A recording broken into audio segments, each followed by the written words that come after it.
John, Doug Miles, Don Henderson, WTMY and Sports Talk. How are you? I'm fine, sir. How are you?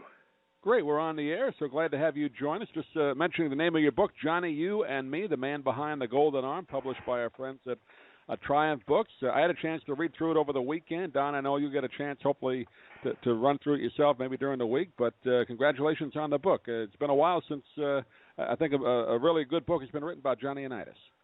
Well, thank you very much. I appreciate the accolades. I hope you enjoyed it. Well, I didn't have a chance to read it. I just came in from New Jersey and did not have a chance to read the book as yet. Look forward to doing so. I'm in a large group of people that think Johnny Unitas was the best ever. I know there are a lot of people that will argue that with Brady playing now and all the rest, but I saw him play a lot of ball games, and I'll tell you, if I wanted somebody to execute the 2-minute drill at the end of a game for me, there's only one guy I'd pick, and that's Johnny Unitas. Well, thank you, Don. I appreciate that very much. I'm a little biased myself. I don't blame you. Well, yeah, it's a good time. I grew up in that era of football, and it was I'm 58 years old now, so that was a good time in my life, and I enjoyed it. And it was all very carefree, and whatever happened, didn't matter. You didn't have the social media attached to it, and it's a little different than it is today, of course. Well, John, the one thing I'd certainly like to bring out, and that is you talk about not having the social media and all, and that's very, very true. And everybody, of course, still thinks that the game at Yankee Stadium is the turning corner for the National Football League, and it probably was. But I'll tell you, it was a lot of fun in those days. You could, having been from Philadelphia and followed the Eagles all my life, and I'm 80 years old, so I remember those games pretty well, and I'll tell you, it was a lot of fun. Yeah, it was carefree, Don. I mean, really, when you think about it, you can mosey on anywhere if you wanted to, and everybody, just got involved in that era of sports. It was just that's what it was. And everybody, if they could get there, they would get there, and hook or crook. You know what I'm saying? Right. It was fun time. Hey, John, like I said, I had a chance to read through the book. Yes, and, sir. And again, I guess your dad is kind of one of those sports figures that a lot of people probably didn't know a lot about, other than the on the field, about the home life, or I guess they knew a little bit about maybe his college years, but you had to kind of dig into the family archives a bit. Was that a challenge for you? Was that difficult? Well, it's something that I thought was important for people to know. The writing the book was very cathartic for me. I mean, I lost my mom in May of 2002, and of course my father September 11th of 2002. So both my parents passing away, and for years prior, and at that time I was managing my dad, and when that all came to be, I was ended up in litigation for 3.5 years with my father's second wife, which was just crazy and stupid and really wasn't necessary. But make a long story short, I retained the rights to my father's name and image and brand, and obviously wanted to continue his legacy on as long as I can, and hand it down to my son and daughter as well. But the thing for me was it was just 3.5 years of a labor of love. I wanted people to understand what it was like growing up, and guys, you can relate to this, in the 60s and the 70s, and what you had Vietnam, the hippies and the Beatles and everything else in life, and my goodness, these guys were athletes. That's all they wanted to do was play football. They were little kids, in a big man suit. So and they were down to earth athletes. I mean, they were just they'd smoke cigarettes and drink the booze and do all those things, and then corrals out at night, and 2 to 3 o'clock in the morning, and at 9 o'clock in the morning they're in the locker room dressing up and going out and kicking some butt, and these are the toughest guys ever. And I grew up with all that, and I saw that, and I thought it was important for people to know. But more importantly, how my father was as a dad. He was a real person. He was just I'm trying to humanizing him, I think, in the people's eyes. And I enjoyed writing it. There's a lot of things in there that people don't know about my father and my mother and our family. And I think, in reality, I think everybody's family, to a certain degree, can relate to all those things that I've been through. And again, my last name was Unitas. It wasn't Smith, so it was a little different in that regard. But other than that, I think, growing up was just typical. So I try to cover all that in the book, and I hope people get a chance to pick it up and read it and enjoy it, because it's from my heart, and I think they'll have a little better understanding about my dad, too. Well, John, I think he's the quarterback that almost never was.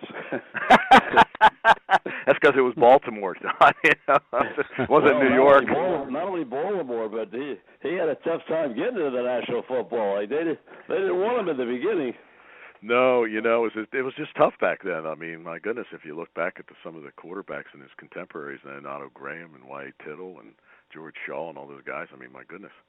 But that's all my father ever wanted to do was be a professional quarterback, and I cover that in this story too. He really was one of the first, maybe more quarterbacks did it back then, I don't know, but he really controlled the game, called his own plays. I think coaches pretty much let him do what he wanted for the most part. I know you talk about Don Shula didn't quite like that later on with the Colts, but he really ran the show, didn't he, offensively?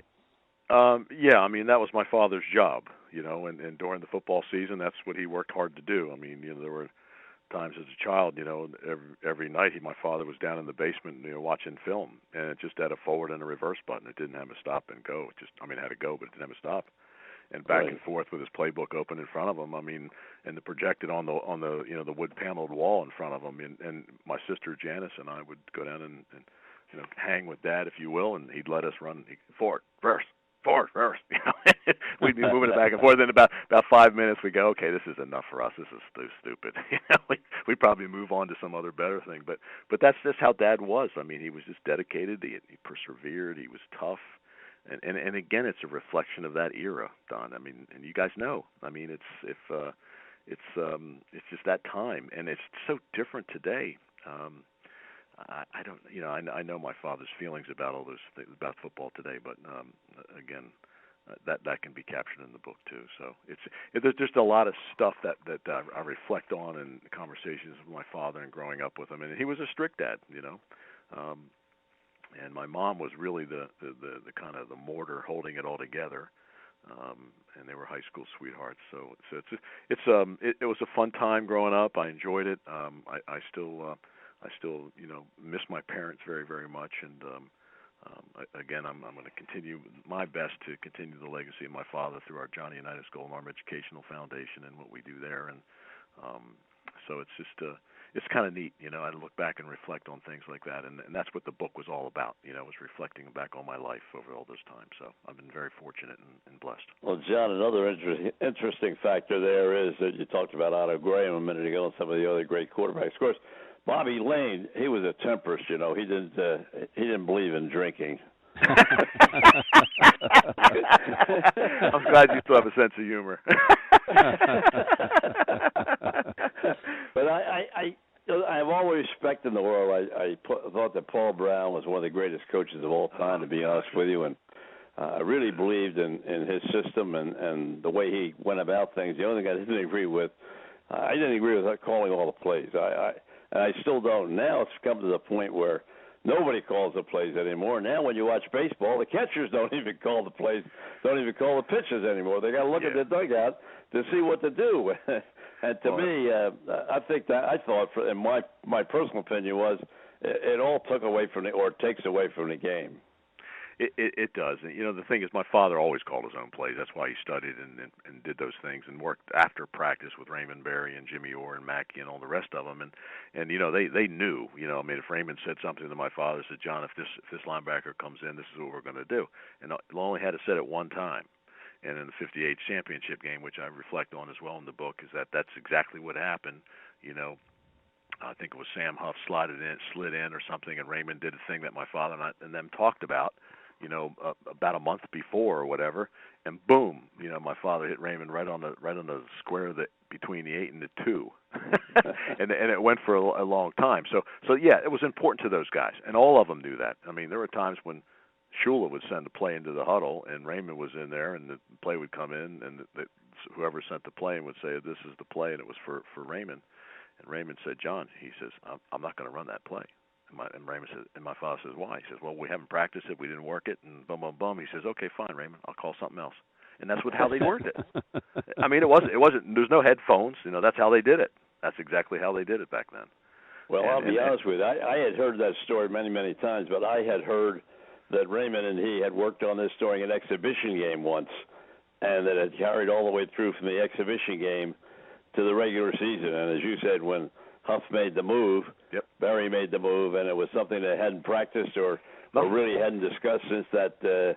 That's right. I always understood it was a preseason game, but you're more accurate than I am. Yeah, it was prior to the '58 game during that season, Don. So it was. Yeah, and again, there's Raymond serves on my board. Raymond is like my second father, and Raymond and Sally and their children, and Raymond serves on my board of the foundation and comes each year, and it's just so nice to see him and talk to him about it. And for the book, we've interviewed over 100 people, folks. Even my aunt, my father's oldest sister, Millie's never been interviewed in her life before. So there's a lot of this. I mean, it's the truth, and it's just so neat to listen to the reflections of other folks about my father, and even the stories I hear. I heard a story the other day. A friend of mine is Mel Kiper with ESPN, and so Mel. So I'm over Mel's house, and he went to the same high school we do, and we're kind of boosters for the football program. And some band showed up and said, John, he says, he's a Calvert Hall graduate. He's older than I am, and he says, I helped coach lacrosse, for St. Paul's, where your other brothers played, and your father was at one of the games, and they scored this goal, and there happened to be, they had this little cannon that shot off. And they score this goal, and my father happened to be standing by the cannon. And the cannon shot off. My father jumped about 10 feet up high in the air and everything. And Mike saw him. He said, "Jesus, John, I'm so sorry." He says, "Jesus, Mike, I thought I was just ready to see who the hell shot me." He better not ever go to West Virginia because they shoot that thing off. Yeah, I know. So that's the kind of sense of humor my dad had with all these people. He says, "Oh, my goodness." But again, it's just like that's how Dad was. That's how that era of player was. It is just so pure, and it's just so fresh, and it's just so natural, and it's just you don't have all the attachments or accoutrements that are attached to these players today, and there's no one loyal to the city they play in. It was just such a different era, and when they start comparing my father's records and the Drew Brees and all that stuff, it doesn't even compare. It's just different. You can't compare. Well, the interesting thing is that I don't know whether you were around the Eagles at all at that time, but the Eagles, their practice was on the intramural field at the University of Pennsylvania. I mean, That's right. It was like a ditch that you dug out. Yeah. Last time I was there, my son played. He was playing for Villanova when he was in college, and we went to a University of Penn game right there in the field. And what brought back so much memories? I mean, that thing is nostalgic. I mean, it hasn't changed a lick. It was a great. I'll tell you, Franklin Field was a great place to play, and that's where Rosenbluth played. Yeah, that championship game will go down all time, and that's Chuck Bednarik, I tell you, I saw him at the Old Timers, and he struggled a little bit, but what a great guy. Oh yeah, man! It's just those old guys are great, man. I've had growing up with my dad and being part of him, managing him later in his life, and going to these card shows and events and things of that nature. Just so much fun. Nothing can compare to it. Talking with John Unitas Jr., author of Johnny, You and Me, the man behind the Golden Arm. You mentioned the '58 championship game, which really, I guess, kind of put football on the map with the national TV and the overtime game. Your dad played in that, of course, and he also played another famous game that maybe he doesn't like to talk about much, but Super Bowl III. So he played in two of the iconic football games of all time. Yes, sir. There are a lot of them in between and before and after as well, but that certainly was a sore spot for my dad. He doesn't like to lose. You talk a lot about Joe Namath, though, in the book, because they grew up not too far apart in that part of the country there, Pennsylvania, western Pennsylvania and all that. But were they friends? I think later in life, maybe, Doug. I know we went to a couple card shows, and Joe was there, and Dad and Joe, talked the night away. So they're a little difference in age, I think, too. But it didn't matter. Dad get along with everybody, even if it was a 2-year-old. But anyhow, it's just one of those things. Joe and Dad, and I think Joe, sometimes respects my father and for what he represented to the NFC at that time, and it was a changeover in the entire National Football League. Right. Is what gave AFC the identity. I'd like to have you sort of talk a little bit about it too, and that is that Baltimore really was the hub for such a long time of football. I mean, whether it was Giants, the Eagles, and Baltimore. Yeah. But Baltimore is the hub. And a lot of people don't understand, and even I, to a degree, don't understand, how can a city as great as Baltimore, with all the players and all the representation they had, lose football? Anything can change. It's amazing. People don't believe. Right. You know, even the National Football, it can change. People don't understand. It's a cycle. But and then when it came back, it was even more popular than it was when your dad played. Yeah, it's what the sports represents today. I mean, it's just that, you know, if it wasn't for my dad and Otto and you know, Benarek and the rest of them out there, you know, I mean, you wouldn't have what you have today. The product wouldn't be what it is, you know, and that's the beauty of it. But here's one of the things that's always rubbed me the most about the NFL. Is that, you know, they talk about the concussions and all that stuff. Well, it's part of the game, no question about it. And I'm sure, you know, there's a lot of. I'm not going to get into that. But more importantly for me, is that why don't you treat your guys that made your league what it is today just as good as you treat the current players that you're paying that are on their payrolls? Correct. It's, in other words, like my father was a real advocate for, you know, helping these guys that are destitute and, you know, can't get around and doing those things. And my father was fortunate enough. He had his operation, had his issues, that sort of thing, and he was in okay health, but he just loved to eat the bad foods. But anyhow, that's another story. What I'm saying is, take Chuck Bednarik's been on that blast for 25 years. And, some people can do that. It's like some people can smoke cigarettes forever and not have a problem, you know. But what I'm saying, I'm just saying, NFL, take care of your old guys. They won't just take care of them. It's amazing, but they won't do it. It's I know hard they to don't. believe, and they've made all kinds of committees, and they've had all kinds of meetings, and they just refuse to go back any further than they are now. It really is. It's frustrating. Again, I'm not. You know, you can't fix it, but it's a big elephant out there. You know. Yep. But it is what it is. But anyway, no. But the football back then is cool. It's nice to see the evolution of the game. You know, obviously, I think there's some issues now today that they're all going to regret. But you know, other than that, I mean, you know, it is what it is. It's a wonderful game. I follow college football quite a bit, and it's nice to see these young kids coming up. And I don't like to see the crazy crap that's happening in the college football with these guys doing the stupid things that they're doing. Yeah. It just doesn't make any sense. It just, you know, it needs to be more disciplined, I think, in these college football programs, and I don't think it is. You know, they just want the best player, the best game, and they want to win. But you know, there's other consequences to life. You know, there is life after football. No question about that. Doug? Yep. Yeah, talking about that, John, and you write about it in the book about your dad after retirement. Now, you said he did okay, but I mean, he still had to do some work in the off season, right? I mean, it wasn't the big money obviously back then, so he had to get other kind of jobs, didn't he? Even after retirement. Sir. No, sir, absolutely. He worked as a pile driver at Bethlehem Steel when he was here in Baltimore. Then had some outside sales representative jobs, you know, cardboard boxes. You know, printed circuit boards, things of that nature, and he enjoyed that. He enjoyed visiting with the folks and the people out there. And you know, my dad was down to earth. I mean, he really was.